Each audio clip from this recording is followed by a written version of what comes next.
Budget के इतिहास में बजट पहली बार रविवार को पेश किया जा रहा है। आज तक कभी रविवार को पेश नहीं हुआ। एक दिन आगे नहीं तो एक दिन पीछे चला जाता था, लेकिन इस बार बोला गया ना कि रविवार पड़ रहा है तो पड़े, हम तो रविवार को पेश करेंगे। तो हो गया 1 फरवरी को पेश।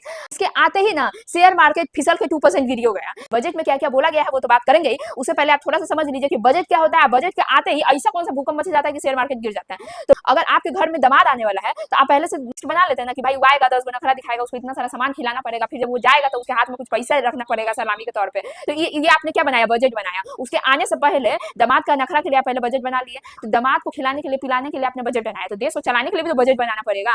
में कहीं नहीं लिखा गया है बजट, वहां पे एनुअल फाइनेंशियल स्टेटमेंट लिखा गया है। उसका वो पूरा उतना लंबा चौड़ा नाम है, लेकिन हम लोग शॉर्ट फॉर्म में एकदम अच्छे से बोल देते हैं शॉर्ट में कि बजट है वो। ये बजट आते ही शेयर मार्केट कैसे गिर जाता है तो समझते हैं। मान लीजिए एगो आपके घर के पास ना 2 गो दुकान है मिठाई का, जीजा साला का। तो जीजा के पास ना टोटल है 2000 मिठाई, लेकिन टॉप में कितना चलता है उसका 50। एगो रसमलाई होगा, एगो काला जामुन होगा, एगो क्या मतलब मोतीचूर का लड्डू होगा, ये सब। और साला के पास जो है टोटल 5000 मिठाई है, लेकिन उसका टॉप में कितना आता है एकदम मस्त अच्छा वाला कितना आता है तो 30 गो मिठाई जो है ना उसका ए नंबर क्वालिटी का है। इसका भले ही 2000 मिठाई है, लेकिन इसका A1 क्वालिटी का कौन सा है 50 गो है। तो दिवाली का टाइम था, आप अपने घर में ना 100 बक्सा खरीद के लेके आए कि हम बांटेंगे सबको। लेकिन अचानक से जो बुढ़िया दादी थी चल बसी ऊपर। अब दिवाली धरा रह गया। अब मिठाई का आप क्या करिएगा, बांटिएगा तो सब बोलेगा कि दादी मरी है मिठाई बांट रहा है, मतलब चाह रहा था कि मरे, तो अच्छा नहीं ना लगता है। तो हम लोग क्या करेंगे ना, दुकान में जाके वापस कर देंगे, जरूरी नहीं है अब मिठाई आप वापस ले लीजिए, पैसा जो हमको दे दीजिए। तो फिर लिए पैसा। तो उसी तरह से जैसे जीजा और साला का दुकान था, उसी तरह से एनएससी और बीएससी दो दुकान है जहाँ पे शेयर खरीदा और बेचा जाता है।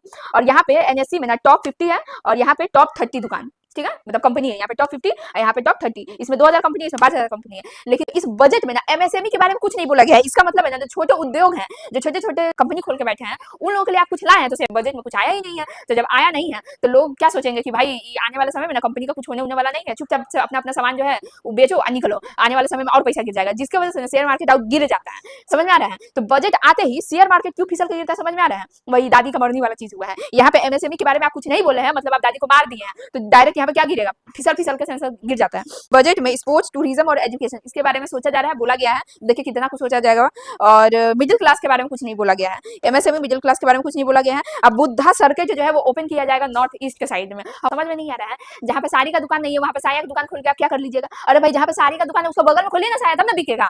तो ये बुद्धा सर्किट कहाँ पे खोलेंगे तो फायदा होगा, बिहार में और यूपी में, इन दोनों में सबसे ज्यादा है। राजगीर है, बोध गया, इतने सारे जगह है, वहां पे अगर आप बुद्धा सर्किट खोलते हैं, मतलब बुद्ध जी से रिलेटेड जितने भी स्थान है ना वहाँ पे इंसान आराम से जाके और दर्शन कर पाएगा। वहाँ पे रोड का फैसिलिटी हो जाएगा, रहने का फैसिलिटी, खाने पीने का, उस सब चीज का व्यवस्था। तो उसी को बोला गया है बुद्धा सर्किट। तो नॉर्थ ईस्ट में क्यों खोल रहे हैं, मतलब यहाँ पे ज्यादा पहले फोकस करना चाहिए, बिहार है यूपी में, ठीक है। यहाँ पे खोल के क्या करेंगे भाई, जहाँ साड़ी का दुकान है बगल में साया का बेचो तब ना। तो इस तरह से इस बजट में बोला गया है। अब और आगे क्या अपडेट है वो हम